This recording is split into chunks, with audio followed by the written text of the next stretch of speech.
Hi everyone, welcome to Mastering Revision, Reorganizing and Polishing Your Draft. This is a workshop that we've created here at the Online Writing Center, and I'm David, one of the writing coaches here at Southern New Hampshire University's Online Writing Center, and I'll be guiding you through this recording that talks about the final stages of the process after you've already written a draft, and some strategies and ideas of how to do the final touches. Okay, so we have that for the opening slide. I'm going to move on here. Just give you a little bit of an overview of what we're doing. In this workshop, we will define and discuss the process of revising and editing, and then we will apply revision and editing skills to a checklist for your final drafts. Okay, so this is meant to be pretty simple and straightforward, but effective, and something that I think that you'll be able to use as you're going through. So I think good writing is about creating a strategy. It's a lot of information, and what you want to do is try to simplify it. Sometimes simplifying it requires going through, analyzing the pieces, and then just finding good ways of breaking it down. Okay, so in this next slide, this is just a visual here that takes a look at the revision process in a similar way that, that an instructor or even an editor might, by breaking up the revision process into two parts. You basically have your content, which includes your thesis, your research, and your ideas. Okay, so you're looking at the paper from that perspective, and then you're looking at the paper from the perspective of the writing, grammar, mechanics, punctuation, spelling, syntax, all the final touches. Okay, you could also include the touch-ups of like the proper formatting, MLA or APA or Chicago style. Okay, so it's those final polished touches or whatever too. So there's the material, and then there's the kind of the cleanup job, as I like to call it sometimes, as we're going through. Okay, so we have a number of different ways of looking at what you're doing when you're going back and looking at a draft. And we have some options here. You can either add things in, you can remove, you can move them around, or you can substitute. So let's talk about some of these as we progress. So when you add, what are things that you're doing when you're adding? Well, you're adding description and detail. You're adding figurative language if you're doing narrative essays and creative writing, and new ideas. Okay, I like to include elements of creative writing here too, because I know that a lot of these workshops get writers from those disciplines. So writing skills, like whether it's academic writing or creative writing, are kind of universal. You might be doing different things, different styles of writing, but the process remains pretty constant. Okay, so sometimes imagine your essay right now too, and it's you have a draft, but then you're going to have to go in and add. I know sometimes when we talk about editing, it's the mentality of cutting, and that happens too. But sometimes you just need to go in and add a detail. You know, a lot of times, and I found this with my writing too, that in a first draft, I'll state something, but it really needs to be backed up. So general statements, like this affects so many different people. Whatever you're talking about, you might be talking about that, something that affects a lot of people, but then follow it up with an example that can help substantiate. So it's the idea of substantiate your generalizations. An old high school teacher had said that to me one time. It's always stuck to me. It's like substantiate your generalizations. In other words, don't just say something generally without backing it up. A lot of times good writing will be stating something and then giving an example to help enhance that, or it could actually be enhanced by research, or both. Okay, so that's really what the adding part is. Okay, so you might have a framework that you might need to go through, okay? You also might be removing. You're removing what? Illogical details, unsupported facts, unrelated ideas. Very easy to do when you have a draft of writing and you're kind of going into specific ideas. Now, these are all things that are related to the thesis statement. So for a good essay, you're going to have a strong argument or thesis statement that's going to be very specific about looking at, like, let's say, a set number of claims or just certain arguments. So a lot of times when we write, we tend to kind of go off into tangents.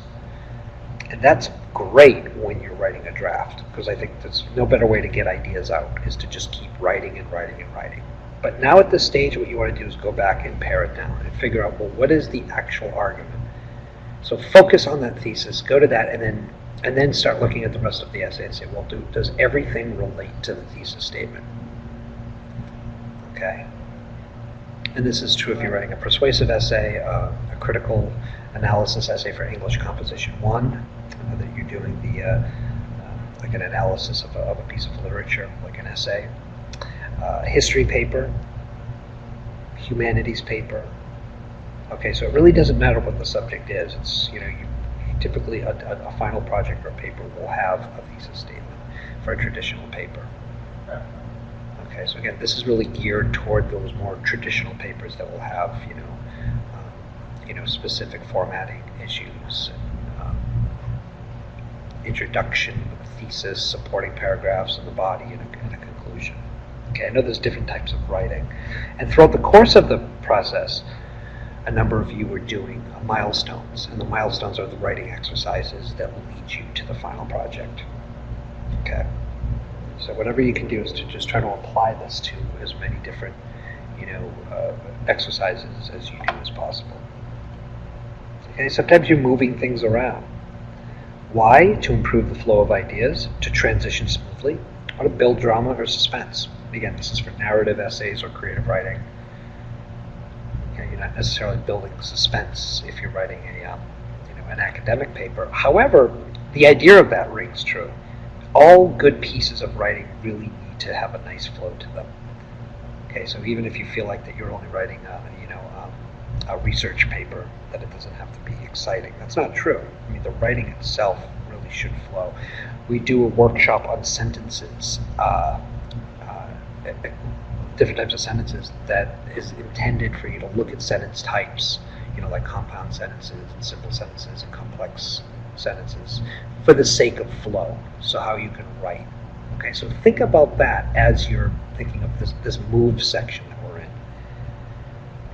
Beyond the ideas and all that stuff, it's how does this move when you're reading it? Transitions from paragraphs to paragraph. How do the sentences read? Might you need to play with some of the words and the language in order to have it resonate in a more concise way. Substitute.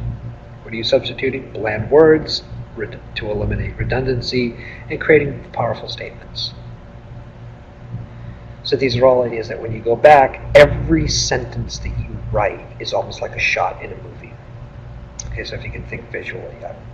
I know a lot of people do think visually, so hopefully this will be helpful. But when you go back, every sentence has to be accounted for. Okay, in a draft, not necessarily. In a draft, sometimes you just want to get your ideas out. So you have, like, if you're looking at a filmmaking sort of metaphor here, all the sentences that you have is your footage. Now what you're doing in this revision is you're going back sentence by sentence. So start off with your very first sentence. Make sure that first sentence is a really powerful way to begin your essay. Is it a strong hook? Does it serve as a nice lead? Then go to the next sentence. Then go to the next sentence, then go to the next sentence. And by the end of the paragraph, you're able to look at all of the sentences that you've put together to make sure that it flows well, but to make sure that the content is all connected too.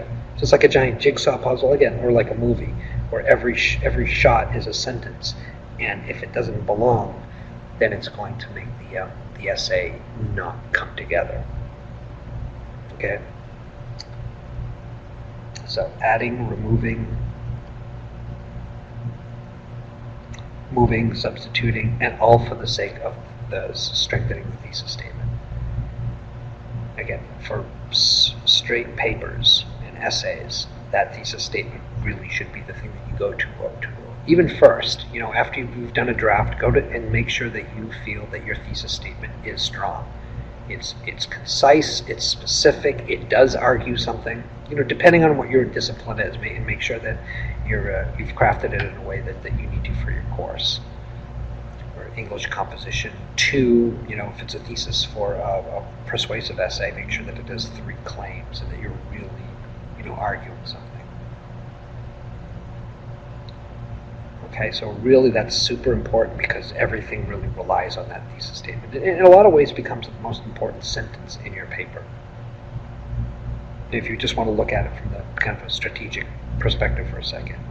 Okay, and then everything from that, goes up. Because so many topics are huge. I mean, you could write probably entire books on some of the subjects that you're writing on. That's why you have to really kind of say, for the sake of 3 pages or 5 pages or 7 pages, you really need to kind of narrow it down so that you can break it up. Okay, so again, adding, removing, moving around, substituting. That's what you're doing. It's you're like editing in a movie or something. It's a kind of a common tactic of cleaning everything up and making sure it has a flow and a rhythm. Just for some clarification here, revision versus editing. Revision is fixing errors in clarity, organization, description, and support. So when you hear the word revision, you're revising it. Revise to look at it again is what you're doing. Is it clear?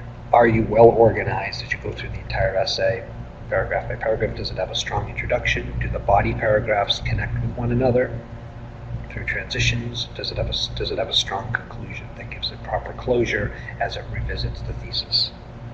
Description. Okay, if you're a creative writer, that becomes especially important. But description can also be like, are you substantiating your generalizations, like I was saying earlier? Describe something. There's the importance of the showing versus telling, which I think is pertinent in all kinds of writing. So avoid coming out and saying something was incredible. Like if you were to say that was incredible, in favor of showing that it was incredible, and let the reader come out and say, oh, that was incredible, or that was devastating. That's telling, and you want the writing to show. Okay, if you're doing a creative writing exercise, or if you're writing a full short story, let's say, it's so much more effective to kind of describe that something was scary instead of coming out and saying something was scary.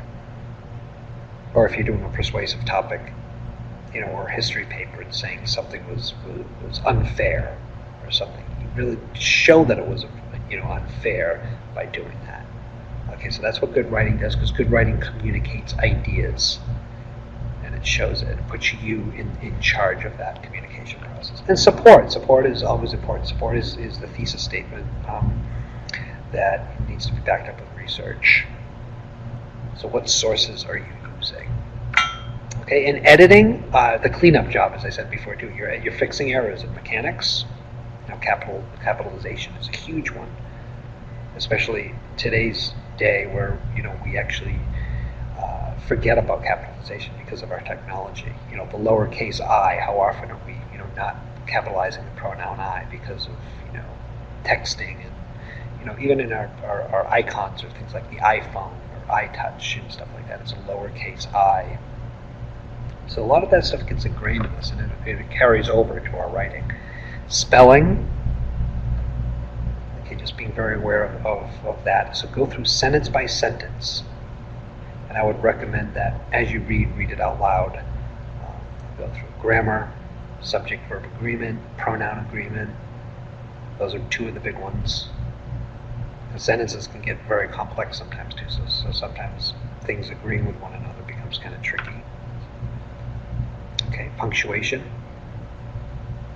Okay, where your commas and semicolons going, periods, question marks. Even be very, if you're asking a question, make sure you have a question mark. I know that sounds common, but those things get left out sometimes. So that's why going through and really revising everything. I would highly recommend that if you're doing a revision, is to take the draft that you're working on and completely rewrite it. And what I mean by that is completely rewrite it over again into a new document instead of, cutting and pasting, or just going through and adding and deleting things in the text itself. Okay, so if you have a draft, open up another document and then start from your first sentence. So for your first sentence from your draft, what do you have? And then just start typing it. Then stop and be like, is this really the first sentence? Does this really help move everything forward? And you might be like, yes, wonderful. You have a great, awesome first sentence, boom. Then go to your draft again and be like, all right, now I'm going to build with my second sentence. my third, my fourth, my fifth, my sixth. Before you know it, I have a paragraph done. Okay, and along the way, what you're doing is you're stopping and you're being critical, and you're being like, does this sentence work? Does this sentence work? So after a paragraph, you might have, what, 6, 7, 8 sentences, 10 sentences, however many, and then you want to make sure that every one of those sentences are accounted for. Okay, and actually consciously go in and ask that.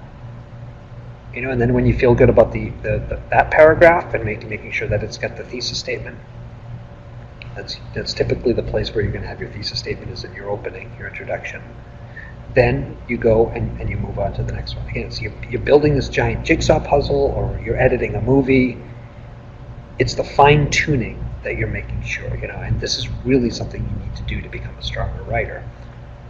You know, I know it takes time. I know that everybody gets busy, but this is really what the process needs to be. But for you know, people that are beginning the process, novice writers or professional writers, it doesn't matter. The process remains the same. You know, sometimes, you know, if you write for a long enough period of time, you can really luck out and just nail a first draft.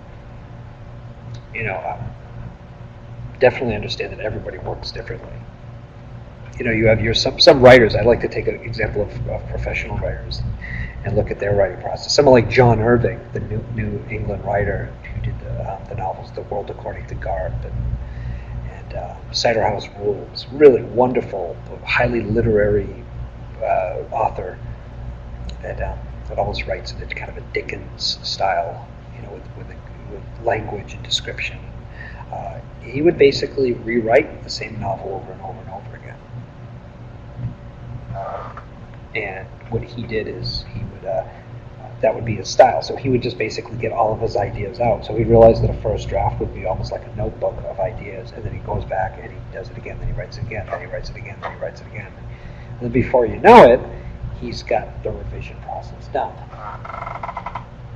You have a specific quote from a writer, James Hitchner, actually, who came out and said, "I'm not a very good writer, but I'm an excellent rewriter."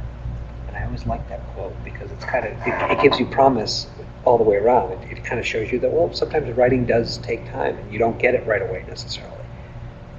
Sometimes you really do need to go back and, you know, obviously you're not going to be rewriting a novel unless you are a creative writing person listening to this, and that's you happen to be working on it. You know, a novel's a big project, but the same can be true for a 5-page paper.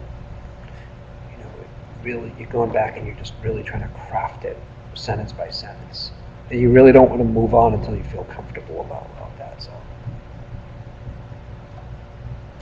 then what I've done here is I've put together a revision checklist that when you have your own paper, you can actually go through it and use this as a check-off point. It can be a little daunting and a little intimidating, I would think. If you have a paper in front of you and be like, all right, where the heck do I begin? You know, because it can be like, well, what do you do? So if you kind of go through, I have a 4-reading approach here too, which you can actually use in whatever way works for you. This is by no means the only way to do it, but it just gives you an extra tool. You know, it's one of those things, as I keep telling my students and other instructors, this stuff's really not an exact science, and I think that's what frustrates people about it sometimes. You know, it's not like a direct math problem. It has certain guidelines and rules that you can go by, and if you adhere to them, you can improve. But there's always different ways about going about doing them. But if this is if you look at it in 4 steps, take your paper and go through it 4 different angles, then I think this will be at least getting you in the right direction. So in your first reading out loud, I'm always an advocate for reading out loud. You can hear your voice and style. You can also catch errors pretty easily. So for voice and style would be your first reading. So read it. How is the overall flow and transitions? Okay, even before going into anything else, read it out loud and just kind of make some notes off to the side or however you do it about like, okay, this essay sounds really good. Again, even without the content, you know, how is the overall flow? Does it move? Is it easy to read? Okay, that doesn't mean you have just simple sentences all the time, but it's easy to read and it's easy to kind of get through that the ideas go through. So you might have a nice rhythm there. So just make it, or you might stumble through it when you read it. And as you stumble through it, you might be like, whoa, this is really jumpy. You might not even know what's going on yet, but don't worry about it. Just make that initial first reading. And then now you can say, all right, now I've read it through. Time to do it again. Part 2. Second reading, read it out loud for organization and structure. Looking at it in the big picture of the way it's broken up. Introduction and thesis statement. Okay, making sure, so as you're going through and say, all right, I do have an introduction, I do have a thesis statement, there it is. There are my body paragraphs, there's my conclusion. And then I also have a note off here to the side too about page length requirements. Very important, because you do have page length requirements. I know for English 123, it's 5 to 7 pages. So as you're going through all of this, you want to make sure that you've got a framework that's going to put that together. So for instance, you might have an introduction and a conclusion that are half a page apiece. That adds up to 1 page. And let's say that you have 5 pages of text in the middle. Okay, so as the body paragraphs add to, like, let's say 5 pages or whatever. So you do the math, you've got 6 pages, and that's right where you want it to be. Okay, so it's almost like you're kind of like conducting. You're looking over your paper and you're kind of deciding, all right, well, here's the page length requirement, here's all of the parts that I need. Okay, so if you were kind of like directing a movie or something like that, that would be kind of like what you're doing. You're the director at this stage. You're looking at the big picture to make sure that it's there. Then you're going a little bit deeper now. Third reading, you're looking for content and research. So ultimately the questions that I have is the essay sophisticated? Does it make arguments, points, or claims? Align it to the rubric. Super important. You're going to find a lot of success when you really use the rubric as a checklist.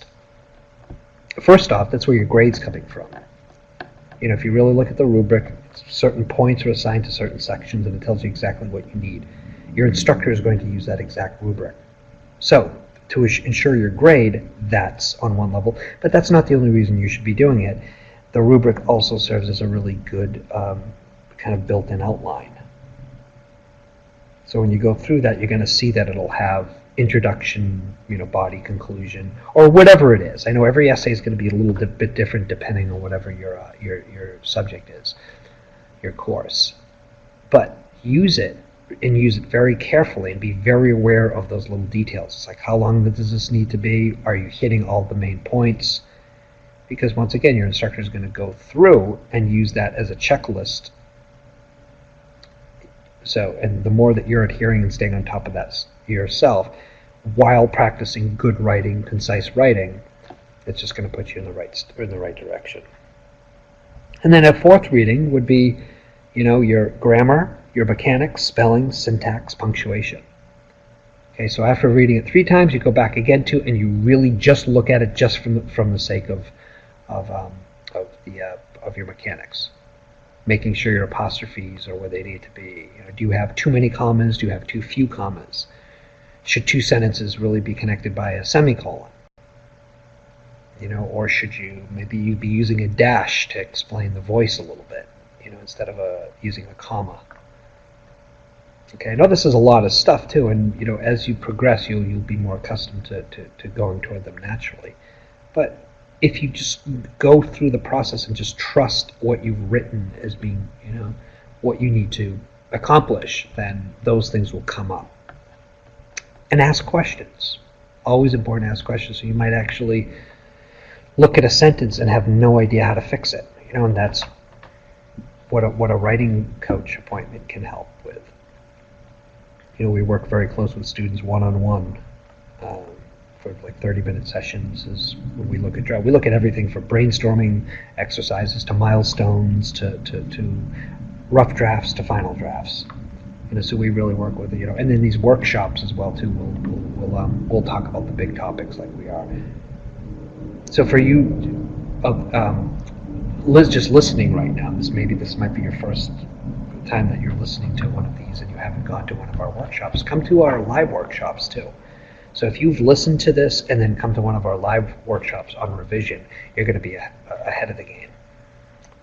Coming into it with prior knowledge can be really, really helpful. A few students have done that, and it's been really remarkable to see the growth on that. Okay, so I hope that this all makes sense. Again, your revision, it's a process. It's slowing down, it's taking some breaths, and it's going through a checklist like you would anything else, and realizing, that it's a process. And it helps you answer the question, well, where do I go from here? Because you can look at your entire essay and be like, whoa, it's overwhelming. I have no idea where to start. Well, what this does is this gives you a place to start, and it really will break it down. And then if you're doing this and aligning it to the rubric, you're not leaving really much room for your own errors and all that. You're really accomplishing and covering as many things as possible. Okay?